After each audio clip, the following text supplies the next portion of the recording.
And a TGIF, everyone. Welcome into the First Call podcast for First Bet and Express Bet. He's Jeff Siegel. I'm Jeremy Plonk.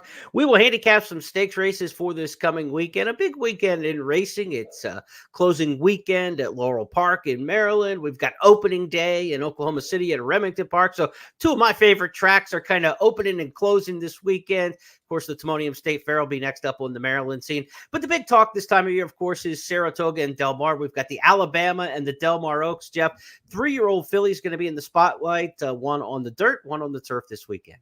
Really like a horse in the Alabama. We'll talk about that when we get to it. But Woodbine having some exceptional racing this weekend, obviously, and the King's Plate. Yes, it's always their biggest race. Sometimes you get a good one. Sometimes, of course, it's restricted to Canadian bred, so you never know what you're going to get. But this looks competitive. And I actually mentioned I like the Alabama at Saratoga, but I also really like the Lake Placid. So I'm going to be diving in at Saratoga this weekend aggressively. Good. Assume that we have good weather. And I checked the weather. I even went that far. And it looks like it's going to be great there. So I'm really looking forward to Saratoga. We'll talk about those two races during this program. Weather looked good Thursday for 5 or 6 races too. So who knows? It's Saratoga. We keep our fingers crossed and our umbrellas close when we talk about Saratoga. Let's look at our lineup of races for those of you watching on YouTube or on X. Be sure to like, send this out, put comments in the section, help grow the audience. For those of you listening on our traditional audio channels, here are the 8 races Jeff and I will handicap over the next half hour or so. We'll go to Monmouth for the Isulin Stakes. Miller's going at it there. To Woodbine for King's Plate Day, where the Bold Venture, the King Edward, the Catch a Glimpse, and the King's Plate make up a quartet of stakes races on that big program. At Saratoga, Jeff mentioned the Lake Placid and the Alabama, and to Del Mar we go for the Del Mar Oaks. A lot of great promotions this weekend with First Bet and Express Bet. There are 2 million first rewards points on the line if you hit the pick 5, the middle pick 5 at Woodbine on Saturday. That's races 6 through 10. Again, you'll split your share, not only your parimutuel winnings, but your share of 2 million first rewards points. The hit and split at Woodbine for the middle pick 5 coming up on Saturday. Also, a lot of great $10 money back special races this weekend, including the Alabama. 2 races a day at Saratoga have that $10 money back special designation.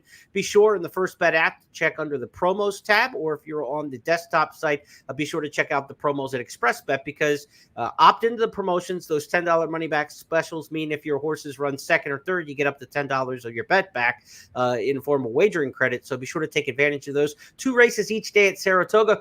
And then we've got those for harness coming up this weekend as well. Those money back specials. Big day at Pocono Downs on Saturday. We've got $10 money back specials on those races. And then the big one, the Gold Cup and Saucer. This is like theater meets harness. If you've never seen this race, Saturday night at Red Shore, Charlottetown, on Prince Edward Island, far northeast in North America, but the Gold Cup and Saucer is an event. The horses come out in a spotlight. The track announcers like WWE. It's a pretty insane event. The crowd's all on top of each other. Al Smagli has got a video set for that, and he'll have picks for you as well. But we've got that $10 money back special going through the races at Red Shore, Charlottetown, also coming up on Saturday night. So a lot of fun. I mean, that race, if you think like thoroughbreds are like stiff and lame and stodgy and old school in the way we promote the game, check out that race Saturday night from Charlottetown in harness. You'll say, hey, that's pretty hip way of doing things. And the crowd really responds to it, Jeff. They go nuts. I like the way you describe thoroughbred racing. It sounds like you believe we are old and stodgy and the rest of that. We are. we are rather buttoned up in the way that we present things. We are. I mean, best dressed contests and things like that. They're not worried about how you're dressed at Charlottetown Saturday night. They're there to have fun. So check that out, the Gold Cup and Saucer. Okay, let's go to Monmouth Park on Saturday for the Isulin. There'll be a lot of beach shorts and tank tops there on Saturday. Mile and 16 for the Isulin. Look, this isn't a race that it used to be. It's a $250,000 grade 3. When you go back and look at the history of the Isulin, Jeff, the 2 jockeys that have won this race the most, 4-time winners, Eddie Arcaro and Bill Shoemaker. That tells you we're not in that era right now with the Isulin, a race that was won by Nashua and Spectacular Bid and Bold Ruler. More recently, Ghost Zapper and Skip Away. But this race is trying to kind of find its way maybe as a Breeders' Cup Dirt Mile prep these days. It is a mile and a 16 for the Isulin. Field of 6 is entered in this one. How do you see it? Well, Richard Mandela doesn't ship that often. No. But he's got some Sanador here. This horse was also entered, I believe it was the San Diego earlier at Del Mar, and scratched off a short entries, and that's usually a negative sign. But I don't even think he intended to run. I think he was just asked to enter to fill up the card, or at least the race. Here he is breezing. He looked really good here. This was a work very late July, and he's going to go a minute flat. He's generally a horse that wants to be on or near the lead. He certainly was that way when he was in his native Argentina. And I hope they let him roll out of there and get the lead in a race that doesn't have a lot of pace. But the way he's breezing here, a minute flat, last quarter in 23 and change, tells me that he is spot on. Fourth in the Gold Cup in his most recent start, but that was back in May. So he's fresh. I think he'll fire fresh. I think he'll, from that outside draw, I think they'll let him roll out of there and get to the front. Again, looking at the pace here, doesn't look that strong, and he makes the lead. He's tough to beat. So he's 5-2. Mike Smith going back there to ride him. I don't think he'd be flying cross country unless he believes, or at least Richard believes, that he's spot on. I think Senator outclasses the field based on his narrow miss in the big cap 2 races back. Yeah, my one friend used to tell me that guys like that don't ship the shine shoes. They're not going in to make a couple nickels. They're going in for the money. So Mike Smith aboard Subsanador. You got Il Miracolo in that race, the morning line favorite, a horse who won the Ghost Sapper 2 starts back at Gulfstream, but hasn't run since May. Be the first time back for that Antonio Sano trainee, getting Paco Lopez to ride. Instant Coffee's in there, a horse now with his 3rd trainer, was on the Derby Trail back in 2022 with Brad Cox, actually on the 4th trainer now, from Cox to Russell to D'Angelo to Chad Summers, now taking Instant Coffee. So an interesting cast for the Philip Isulin. That is race number 8 Saturday at Monmouth Park. Let's switch gears now and go north of the border. It's King's Plate Day at Woodbine. And again, we've got 4 stakes races for you to handicap. We will take a look at each of those 4 on the program. Also want to remind you again that $2 million first rewards points hit and split will be on races 6 through 10. That will include the Bold Venture Stakes, which goes as race number 7 on the card, Jeff. So that's where we get started with the first stakes race on the program. The Bold Venture, 6.5 furlong sprint.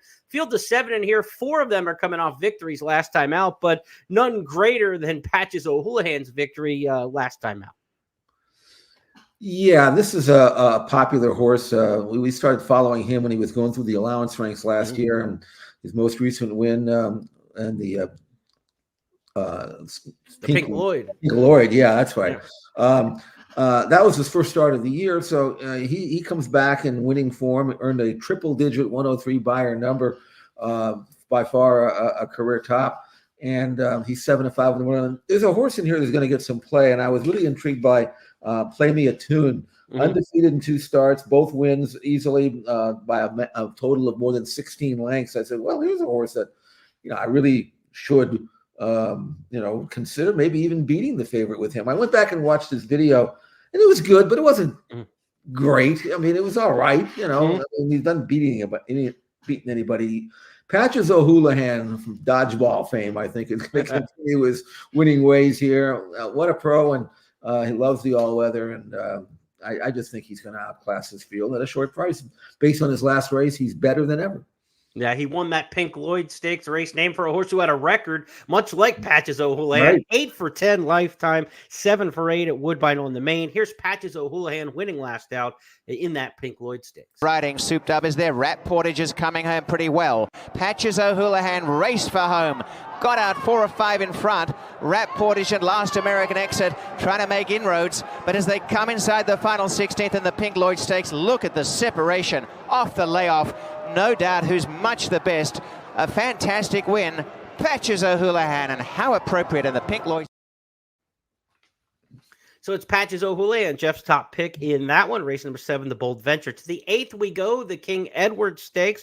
This is a prep for the Woodbine Mile, about a month, 5 weeks away from the Woodbine Mile. Now, King Edward, Grade 2 company here. 1-turn mile at Woodbine with the long run home to the finish line there on the grass course. And we've got another horse for course. I mean, we talked about Patches O'Houlihan with that Grade 7 for 8 record on the main at Woodbine. How about Filo di Ariana, 4 for 4 lifetime on the turf here at Woodbine, Jeff?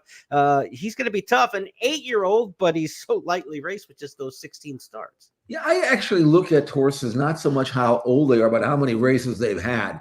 And you mentioned at this age, he's only had a handful of starts, really, relative to how many years he's been racing. But he hasn't missed a step.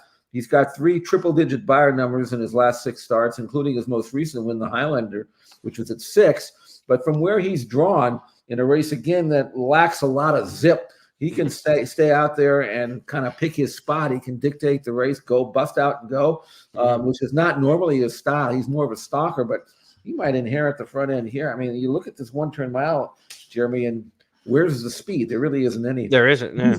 And he's the kind of horse, you look at his form, he's the kind of horse that if he does find a race or field that allows him to make the lead, he doesn't get beat. So I think Filo de Ariana is just, I mean, he's 4-5 on the morning line. He's expected to win. The question, though, is he going to run well enough and look good enough to give him a chance when the big money's on the line next time out? But what a nice horse he is, and I think he'll continue his winning ways.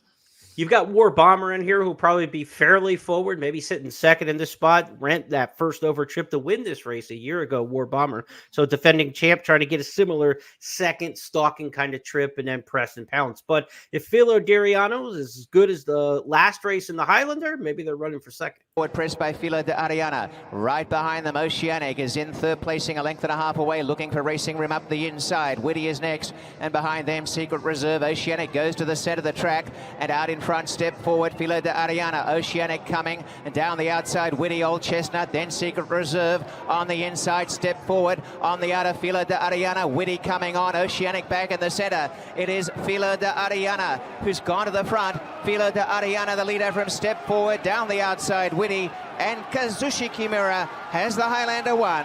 Filo de Ariana 2.5 to Whitty. Let's go next at Woodbine to the Catch a Glimpse Stakes. It'll be race number 10 on the card. And again, with that pick 5, races 6 through 10, these first 3 stakes races that we talk about are all part of that $2 million point hit and split with first bet. So the Bold Venture, the King Edward, the Catch a Glimpse, the final 3 legs of that early or middle pick 5, I should say, on races 6 through 10. Catch a Glimpse Stakes is a prep for the Grade 1 Natalma Stakes. And of course, that could send fillies towards the Breeders' Cup Juvenile Fillies Turf coming up at Del Mar a little bit later in the year. Catch a Glimpse, just 6.5 furlongs. And again, so you've got a bigger field in this one, Jeff, where the outside post was advantageous in the last race we talked about it. That 1-turn mile with the long run and a short field. The favorite's got an outside draw. That's a good thing. We've got a big field in this one in 6.5, so a shorter run into that first turn. Post could be a little bit important in this particular spot. And trip, obviously, when you get turf sprinters young like this, you're trying to work out a good trip. This race could be a little bit of chaos. How do you see it shaking out? What you're talking about in terms of the pace situation and these lightly raced fillies, sometimes they improve overnight. So you got to be careful about that. But Bullet, number 7, has won both of her starts, like an extended late running type turf sprinter. So 6.5 should be perfect for her. And Bullet to me is a really good filly. I'm kind of surprised that her Beyer numbers are as large as I thought they'd be. Both races, 71, won a stakes first time out at Gulfstream. 71 came here and won a stakes here over the all-weather. Did that stylishly. Back on turf again. And Warfront filly, they gave 400 and some odd thousand for as a yearling, so she's always been well regarded for Mark Cassie, and perfect in 2 starts. I don't see any reason why she won't not only continue to win, but win impressively. Looks to me like the more ground, the better for her. So regardless of how the race shapes up or who's where, I think she'll find a way to continue her perfect string. Some familiar veterans in the previous races we talked about at Woodbine, but these are lesser known. So let's give you a chance to be introduced perhaps for the first time to Bullet. Here's her win in the My Dear Stake. Making ground, Ambitious Lass running on, but Bullet hands and heels here, Patrick Husbands, and goes up on the outside to go and hit the front. Carlisle Bay, the rail there, 4 in front of Supergirl, and Carlisle Bay trying to make a race of it, but Bullet opens up a length and a half in second place in Carlisle Bay, and now Bullet showing just how strong she is. Wins the My Dear by 3 or 4 lengths. Supergirl second, Carlisle Bay third, and So it's Bullet from Mark Cassie. Also in that race is She's a Funky Drummer. Good name, but Fast Philly from the Midwest. She won at Hawthorne. She won the Prairie Gold Lassie for Larry Ravelli. Always have to respect Ravelli around the country. High percentage trainer, especially with these sprinters. David Cohen comes in to ride that one. Also picks up a mount in the King's Plate. So good work there from Cohen and his agent to pick up a call in the big race. And that's where we head next at Woodbine on Saturday. It's our express bet and first bet race of the week, the King's Plate. $1 million. They've been running this race since, I believe, 1860, the oldest race in North America. And look, there are 13 entered in here, but 7 go for the 2 big power brokers in Canadian racing right now. Trainer Kevin Attard's got 4 in this race. Mark Cassie has 3. They make up over 50% of the field. And of course, Cassie's got the favorite in here, Jeff, My Boy Prince. He's done a little wrong. We talk about these horses for courses at Woodbine. No question. Sometimes it's about the competition, and some of these horses that run in North America, when they run in the U.S. and then go back to Canada, certainly have some class advantage. But My Boy Prince showed in the U.S. that he certainly fits, running 3rd in the Breeders' Cup Juvenile Turf. But at Woodbine, he's been almost unbeatable. 5 for 6 there lifetime on the main track with a 2nd place finish. Can they beat the plate trial winner in the big one in the King's Plate? I don't think so, but I'll defer to you because this is your race of the week, and you've been on fire with those, and you've probably put more time into this than I have. I mean, it's easy to look at My Boy Prince and say, well, he's going to be tough to beat. Yeah, he is. Yeah. 5 out of 6. But can he? Let me ask you this: can you beat him? And if so, with who? And if not, who do you hook him up with in the exotics? Yeah, I don't think he's going to get beat, but he is heavily raced, right? I mean, he's had the 10 starts where some of these horses are more lightly raced. Not that he's worn down from running 10 times. I don't think that's a strenuous deal, but it's that we kind of know what his ceiling is after 10 starts, right? He's run enough that we know how good he is, and there's enough races on his resume to show he's a high 80s buyer horse. I'm not a speed figure guy or anything like that, but we've seen his races. We know what he can do. Some of the horses that are more lightly raced are stepping down into the Canadian fold ranks for the first time are interesting to me. Horses who, dropping in class, but not necessarily looking like it on paper. There's a horse in here named Pierre coming off 2nds and 3rds in back-to-back allowance races against open company, older males. I mean, now you're going against, horses just foaled in Canada and just 3-year-olds. I think Pierre's actually taken a class drop in here, but a lot of times with these horses, now they go to 126. So it's a big weight bump for a lot of these horses to go a mile and a quarter. So I think that kind of brings things back, right? I think it kind of levels the playing field with some of these horses that you might be tempted to take a shot on the class rise or stepping into stakes company, but a lot of them are picking up a lot of weight to run a mile and a quarter. And it seems like My Boy Prince will handle the distance after finishing up pretty well. His pedigree doesn't scream it, but I thought that the way he finished the plate trial after rearing at the start is a pretty good sign that he's going to handle the mile and a quarter at least as good as anybody else in here. None of these horses are going to relish a mile and a quarter. Let's go back and take a look at that race in the plate trial, the local prep for this one, when facing fellow 3-year-old Canadian breds. Here was My Boy Prince finishing up. Well, Jokestar the inside, and as they turn, the favourite's no good thing. Friendly Ghost, Piper's Factor, My Boy Prince tapped up, Raffaroo down the outside, then Jokestar. My Boy Prince working overtime's gone to the front. Friendly Ghost the inside, then Raffaroo. It's taken a while, but My Boy Prince has got the lead and will win the plate trial and goes on to score by a length. Raffaroo a great second.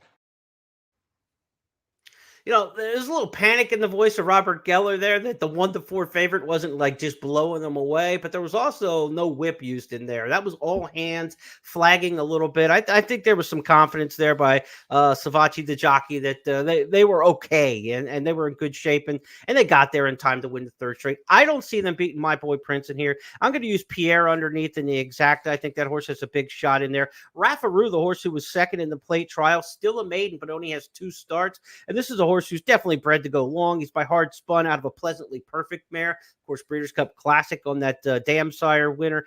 So I like Raffaroo for Stronach Stables as a shot, maybe as a maiden to come in and get a part of the exacta as well. And then Caitlin Her Greatness, filly in here named, I'm sure, for Caitlin Clark, the great basketball player. But Caitlin Her Greatness is coming off a 2nd in the Woodbine Oaks. And you say a filly taking on the boys.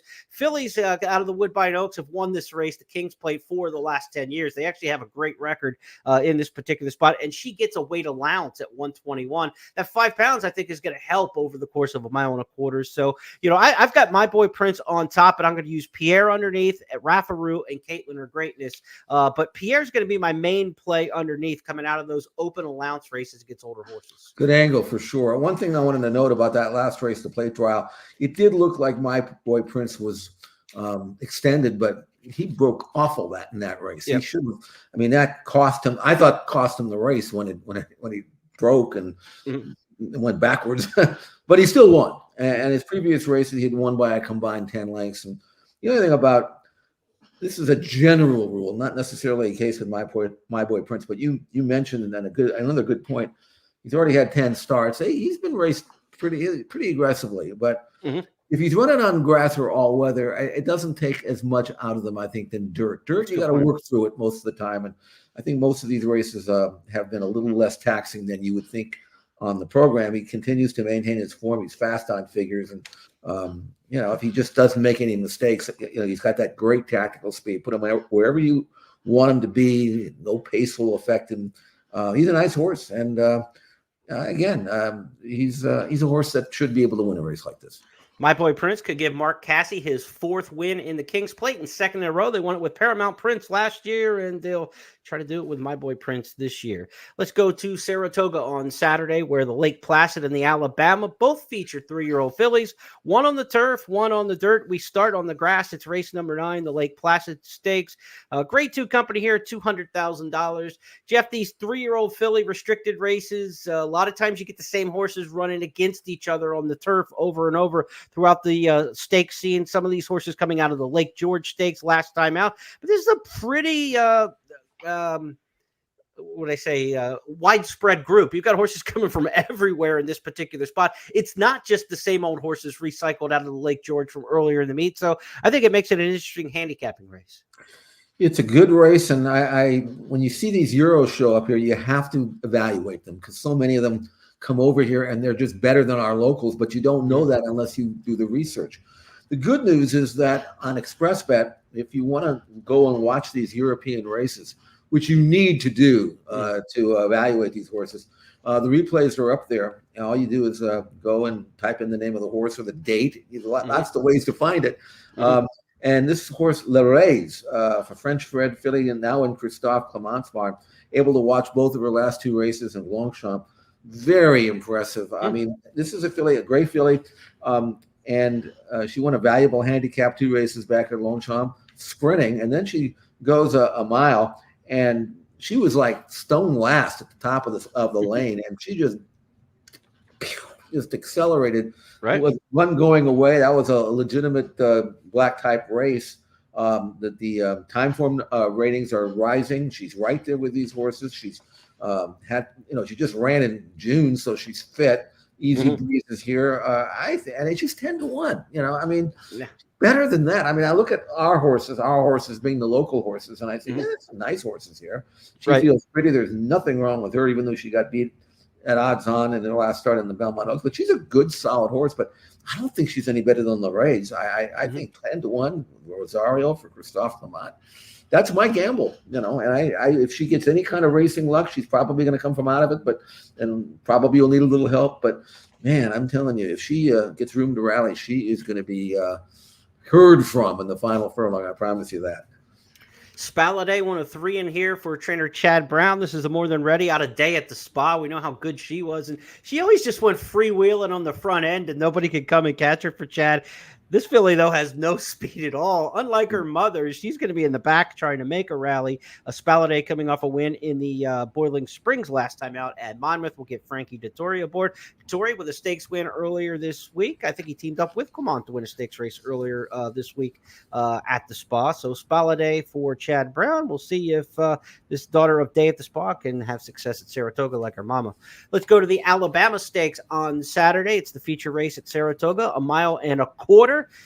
Classic distance here for the 3-year-old fillies. You just don't get many that run this far in the filly ranks at all. Delaware Handicap's not even a 1.25 miles anymore, much less for the 3-year-old fillies. So this is really a unique and special kind of race. We do have a couple fillies in here who have been the 1.25 mile trip already. They were in Maiden and Allowance Company. A winner, Just Basking, was a winner in a 1.25 miles in April at Churchill Downs. And the other one who went a 1.25 miles in here going through the past performances, an allowance winner at Churchill at a 1.25 miles, was Neon Icon, a part of this field. So a group of 8 in here, and the one name who's noticeably absent, Jeff, obviously, is Torpedo Anna. She is headed to the Travers Stakes in a couple weeks' time. So the 3-year-old filly ranks are kind of open for somebody else. Will it be one of these really good 2-year-old fillies from last year who just haven't been able to, upend Torpedo Anna at 3? But you've got some horses who won all the big races last year. The Golden Rod winner, Intricate's back in here. Chattelis won the big race, the Chandelier, last year in Southern California.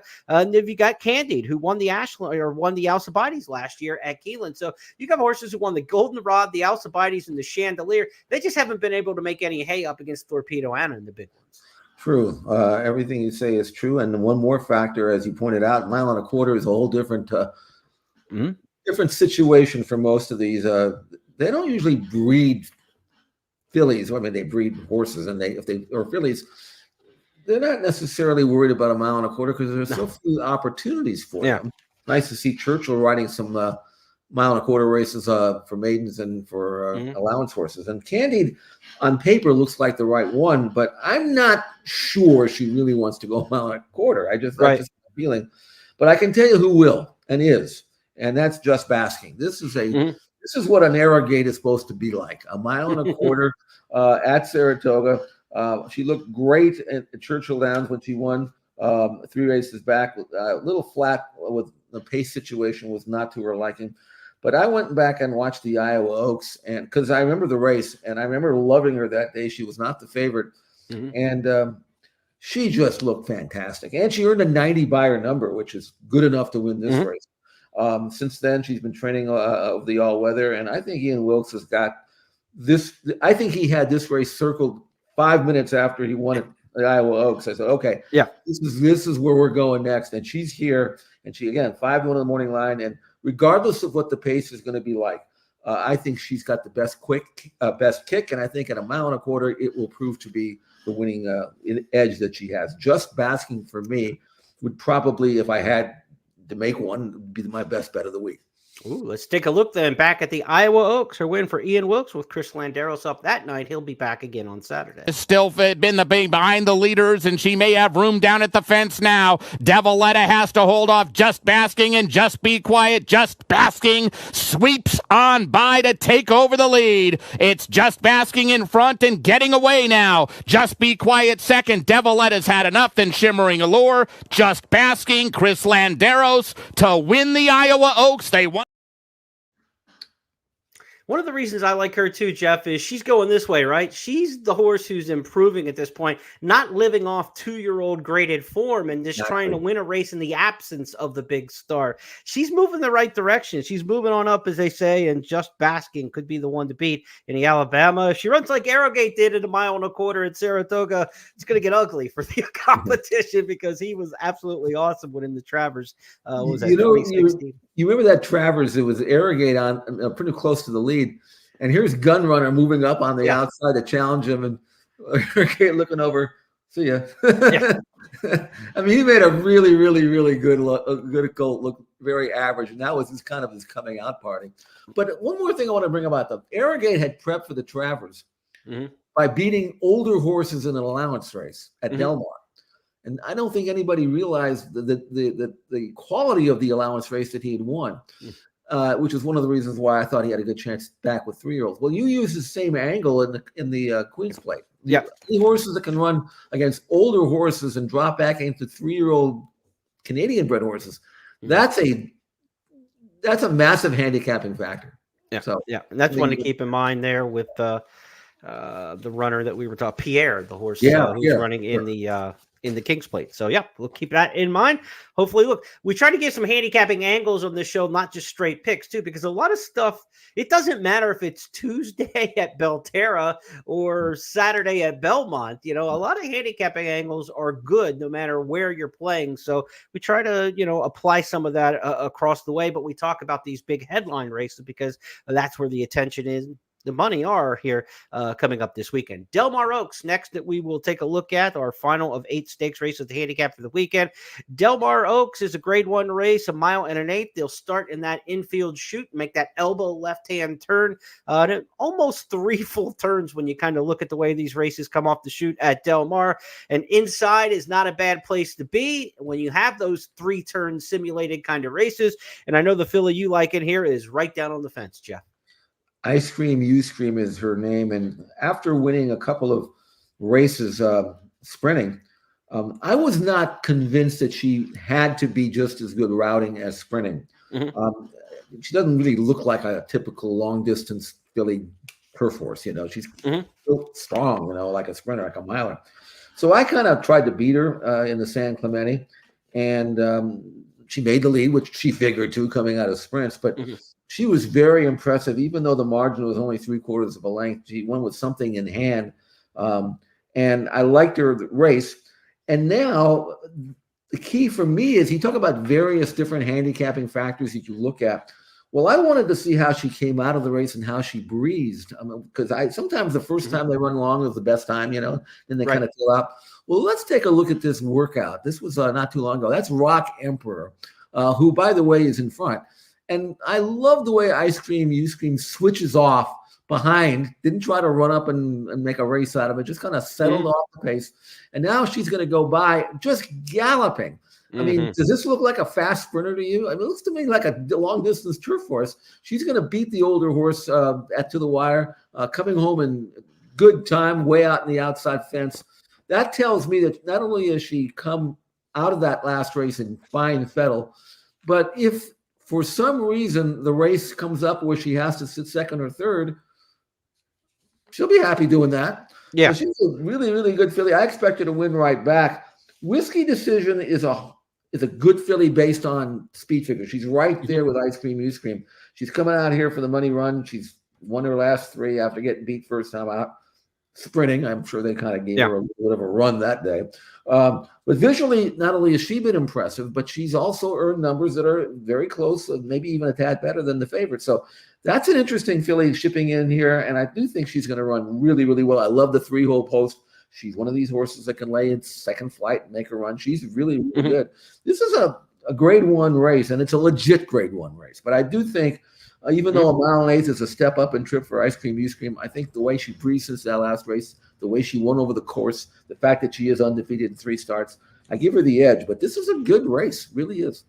8 in the Del Mar Oaks, 2 shippers from out of town. You mentioned Whiskey Decision. The other one coming from Kentucky, Phil Bauer trained Buku, who won last year's Jessamine at Keeneland, but just hasn't been able to follow up anything around that form since then. Coming out of a 6th of the Belmont Oaks Invitational would be a surprise rebound here in this spot. You got Maduro, who was a horse who was, vying for favoritism with Ice Cream, You Scream last time out in the San Clemente. That was the first start since April for that one. Maybe needed the race. We'll see for Peter Urton.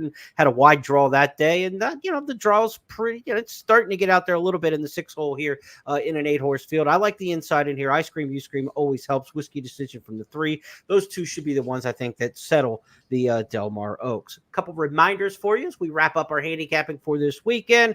It is opening day at Remington Park in Oklahoma City. They're going to run the Governor's Cup $100,000 stakes race tonight, so check that one out. Tomorrow at Gulfstream on Saturday, mandatory payout in the Rainbow Six. They're about $175,000 in the carryover going into Friday's card. Should be up over $200,000 going into Saturday with a mandatory payout on the 20-cent Rainbow Six and the Sheer Drama Stakes co-featured for Saturday's headlines at Gulfstream Park. And Sunday is closing day of the meet at Laurel Park, where they've got the All Brandy Stakes and the Find. Of course, they'll go to the Timonium Fair for a couple weeks and then back to Laurel Park for the meet in September. But again, final day of racing at Laurel Park on Saturday for a couple weeks before they head to Timonium. And again, one more reminder, be sure to check out out Al Samaglia's handicapping video and picks coming up for Saturday night's Gold Cup and Saucer at Charlottetown, Red Shores. A really fun harness race, some big name runners going in that one. So I'm looking forward to seeing how that shakes out. It is an entertaining race call. You will not be more entertained. Larry Letterman, the great late race caller from Freehold, could entertain like no other in the harness game. This guy at Red Shores is almost in that category. He's really entertaining. So look forward to seeing how the big one at Red Shores, Charlottetown turns out. The Gold Cup and Saucer, I think it's the 65th running of that race on Prince Edward Island. Jeff, that wraps it up. I'll give you the final word for the weekend. Good racing this weekend. I mean, for me, it's Subsanador and the Rays at Saratoga and Lake Placid, just basking in the Alabama. I mean, I got some plays that how it turns out remains to be seen, but I'll be in there with confidence, and we'll see if we can make some money and then go on from there. All right, Jeff and I will return on Tuesday for our wrap-up of the weekend. The It's Official podcast each and every Tuesday. We do this podcast, the First Call podcast, each and every Friday. Thanks for joining us this week. Have a great weekend, everybody. Talk to you Tuesday.